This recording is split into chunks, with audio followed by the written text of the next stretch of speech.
Good morning, student. Today we start some question. Particular topic: macro, string, basic of C, and strings. Header files. What is header file? You know, something like that. Questions is name a string function in C. What is the syntax for declaring? ठीक है. What is the syntax for declaring a string? Right, define a macro, define a preprocessor directives, which header file contain the printf functions, name any two predefined header files, ठीक है, या name any 4 and 5 predefined header files, ठीक है, symbol है ना, in what is use symbol in ternary operator है ना, and what is preprocessor directives, printf functions what have, and scanf, get ch, clear screen, string copy, string cat, string char. So let's start all questions answer. Okay, so first of all we are start basic of C. C basically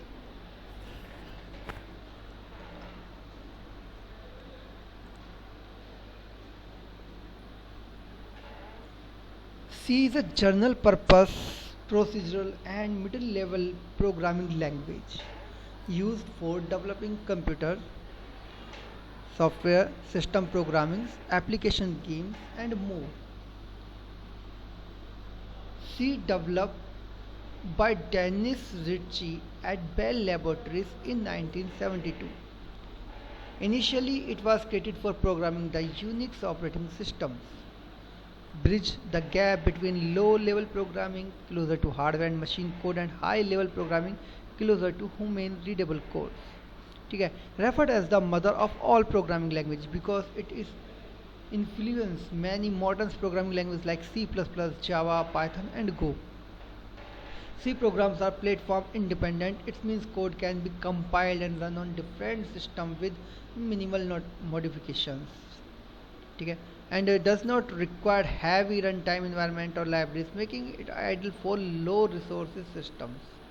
ठीक है, history of C language like C developed by 1972 in at Bell Laboratories.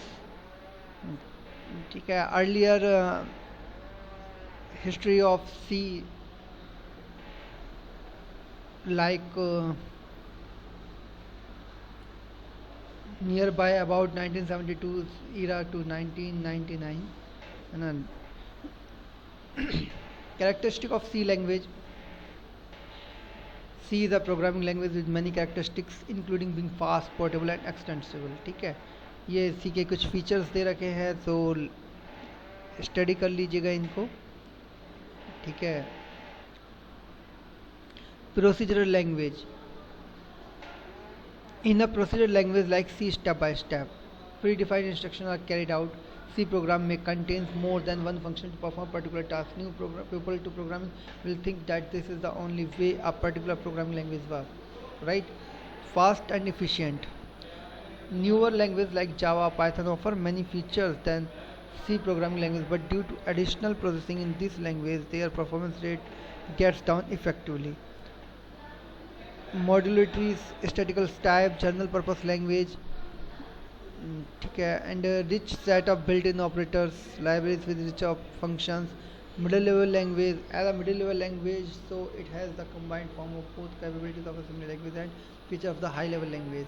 Portability. C language is highly portable as programs that are written in C language can run and compile on any systems with either or small changes.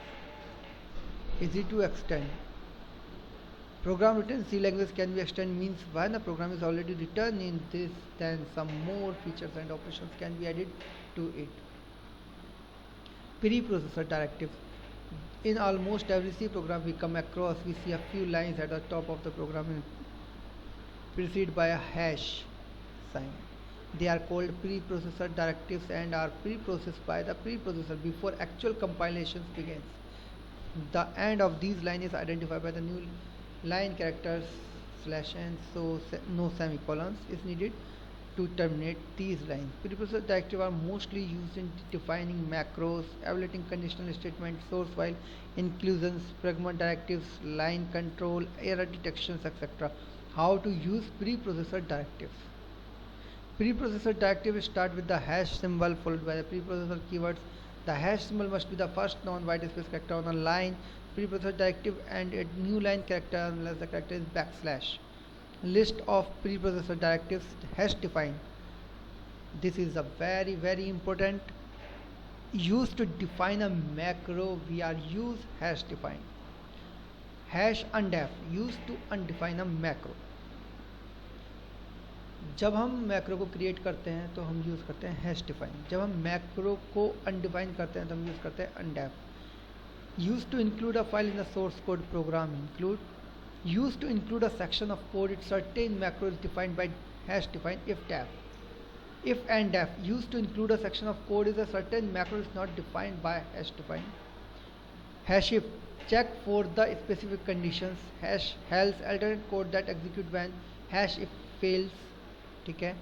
Hash and if used to make the end of hash if def and hash if and def. प्रत्येक जितने भी hash के साथ में आप if def and hash if and def use करेंगे उसके बाद में आपको hash and if लगाना है. Hash error used to generate a compilation error message like a fatal error. Hash lines used to modify line number and file name information. Hash pragma ones to make sure that the header is include only once. Pragma message used for displaying a message during compilations. ठीक है. Type of processor directives in C. Macro definition has defined just I tell before sometime. File inclusion like include studio conio. Conditional compilations hash if def macro control text and then after and if. Line control hash line numbers file name. Error directives error optional error. Pragma directives hash pragma. मतलब इनको इस तरीके से शुरू करते हैं. अगर हम pragma की बात करेंगे तो hash pragma, error की बात करेंगे तो hash error, line control की बात करेंगे तो hash lines, define करेंगे तो if def define, और अगर फाइल इंक्लूजन की बात करेंगे तो इंक्लूड स्टूडियो कॉन्यून जो हम लगाते हैं वो सब हमारी क्या है फाइल इंक्लूजन है. ठीक है. टर्नरी ऑपरेटर मैंने आपको बताया. टर्नरी ऑपरेटर के जो सिंबल्स होते हैं कौन कौन से होते हैं. Conditional ternary operator symbols question mark and semi ये कॉलन. ठीक है. पेरेंट कॉलन होते हैं in C. The conditional operator in C is kind of similar of if else statement as it follows the same algorithm as of if else statement, but the conditional operator take less space and help to write the if else statement in the shortest way possible. ठीक है. ये मैं आपको पहले ही बता चुका हूँ कि किस तरीके से हम टर्नरी ऑपरेटर्स के प्रोग्राम को क्रिएट करते हैं. ठीक है. टर्नरी ऑपरेटर्स जो होते हैं उसमें दो प्रकार के सिंबल्स होते हैं. एक क्वेश्चन मार्क और उसके बाद में एक होता है पेरेंट, है ना, कॉलन. ठीक. इस तरीके का लाइक होता है इन द फॉर्म वेरिएबल्स. पहले एक वेरिएबल ले लिया, उसका एक्सप्रेशन 1, उसके बाद में क्वेश्चन मार्क, उसके बाद में ट्रू और फॉल्स. एक्सप्रेशन 2 इज ट्रू और expression 3 is false. Right.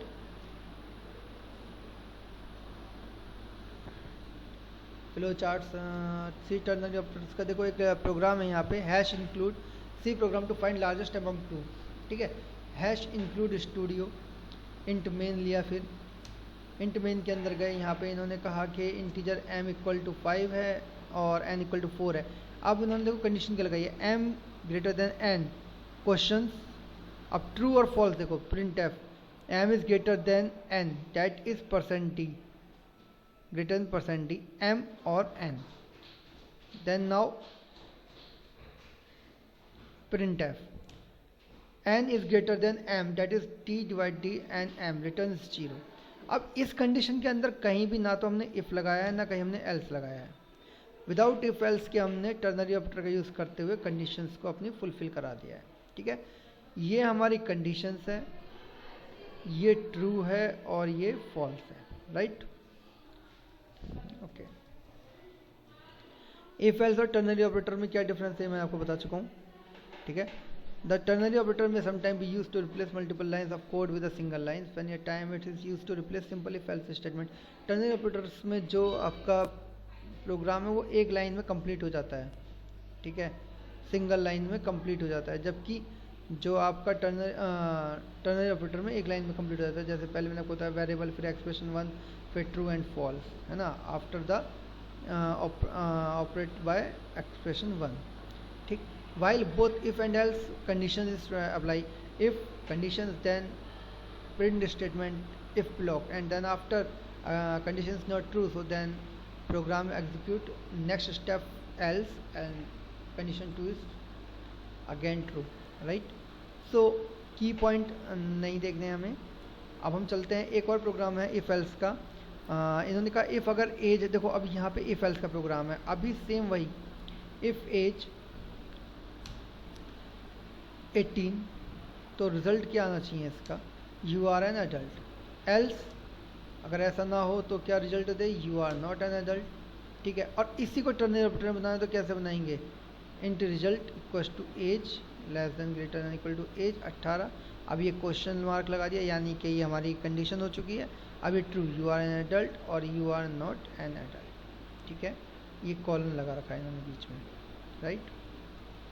Header file introductions, hash include. अब हेडर फाइल्स कौन कौन सी होती हैं, हेडर फाइल्स हमारी स्टूडियो हो गई, कॉनियो हो गई, वाइडमैन हो गई, सॉरी वाइडमैन नहीं होती है, आप भी हाँ में हाँ मिलाते जाते हो, ये नहीं कहते कि सर ये चीज़ गलत हो जाएगी।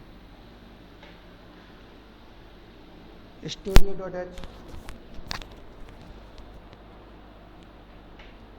conio.h,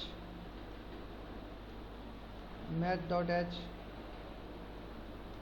process.h, strandlib.h, iomanip.h, graphics.h, है ना, एक्सेट्रा। और भी इन सब के पहला कैरेक्टर जो मैंने लिखा है ये सब स्मॉल में है बेटा, ये कैपिटल में इसलिए आ रहा है क्योंकि फर्स्ट कैरेक्टर कैपिटल होता है, इसलिए कैपिटल दिखा रहे हैं। लेकिन सी की सेंसिटिव लैंग्वेज और सब कुछ इसमें कैसा होता है, स्लो होता है, ठीक है। ये आपको बहुत ध्यान, देखो छोटी छोटी चीज़ों का ध्यान रखना होता है, ज़्यादा बड़ी चीज़ें नहीं होती हैं जिनका हमें ध्यान रखना होता है, छोटी छोटी चीज़ों का ध्यान होता है बस, और कुछ नहीं होता हमारे पास, ठीक है। चलिए अभी देखते हैं दोबारा अगेन। अब मैंने आपको बता दिया स्टूडियो कॉनियो क्या क्या होता है, ठीक है। अब आता है डिफाइन है प्रीप्रोसेसर डायरेक्टिव्स, बता दिया ना प्रीप्रोसेसर डायरेक्टिव्स क्या होती हैं, तो आपको पता भी है अब, ठीक है। इसके बाद विच header files contain the printf function. अब प्रिंटफ फंक्शंस के लिए आप कौन कौन सी हेडर फाइल का यूज़ करोगे बच्चे, प्रिंटफ के लिए आपको यूज़ करना पड़ेगा स्टूडियो। प्रिंटफ फंक्शन इसके अंदर होता है, स्कैनफ फंक्शन इसके अंदर होता है, एफ गेट्स इसके अंदर होता है, एफ पुट्स इसके अंदर होता है, ठीक है। एफ प्रिंट एफ इसके अंदर होता है, F gets, F scan F इसके अंदर होता है, ठीक है। गेट्स इसके अंदर होता है,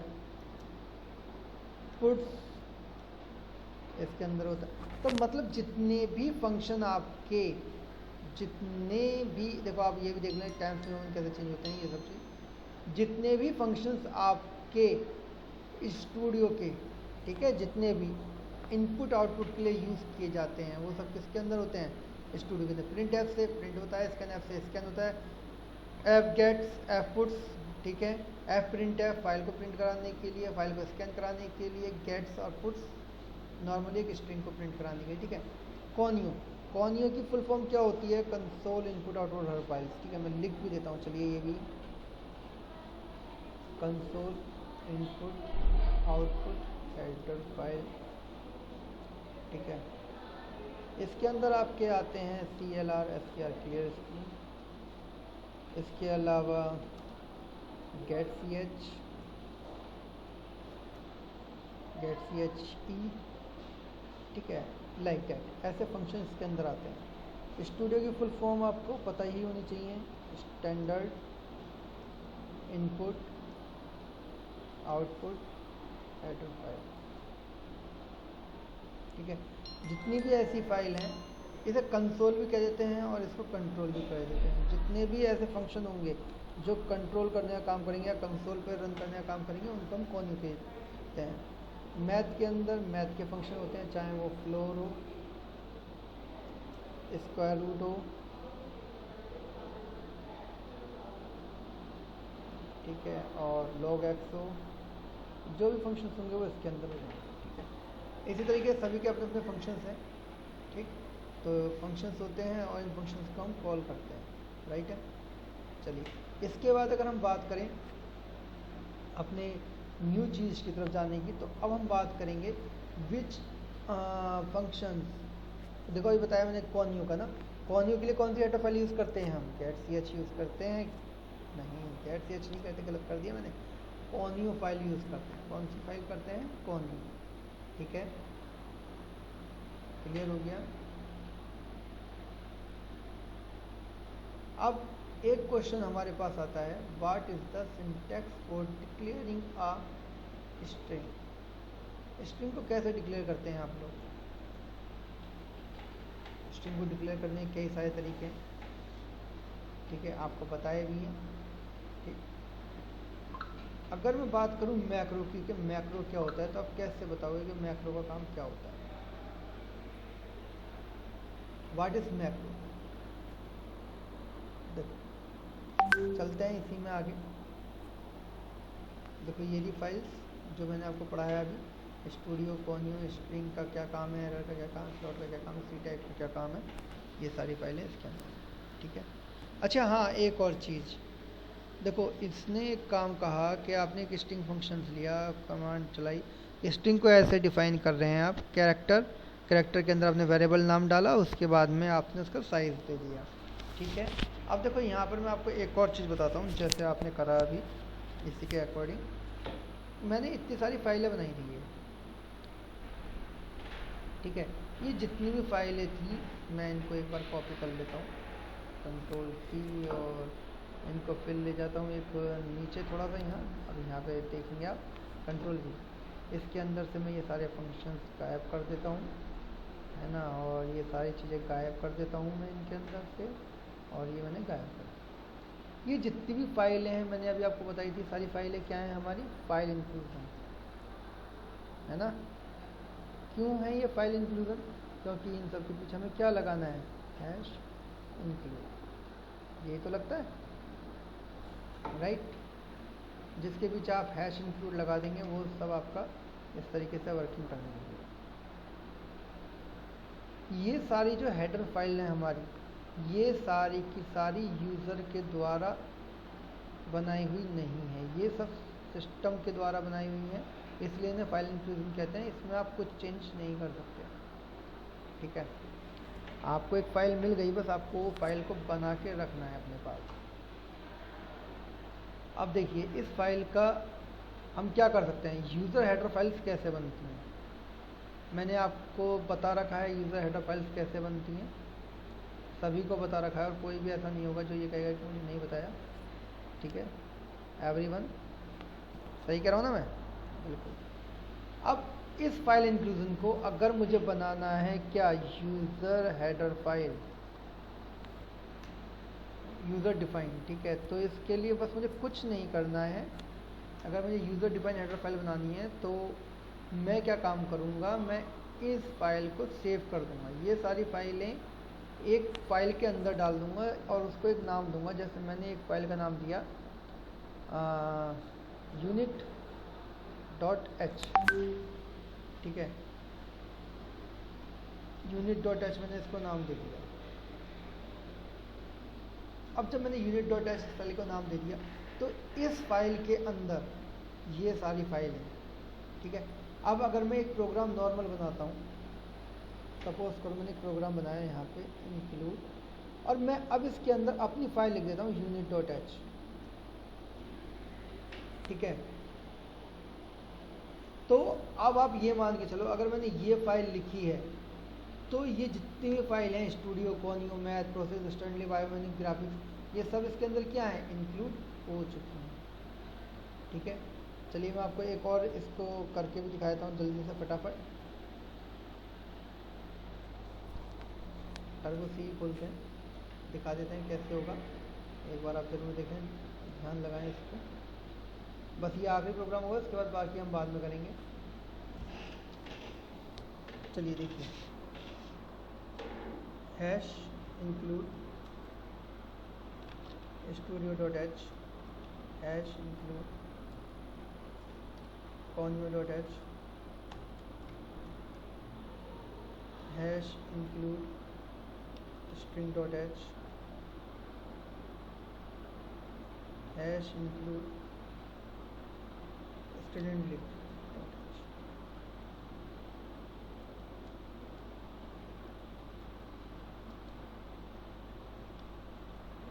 ठीक है, ये सारी हेडर फाइल्स हैं।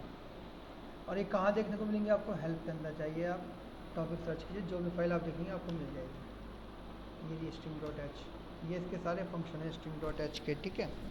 ऐसे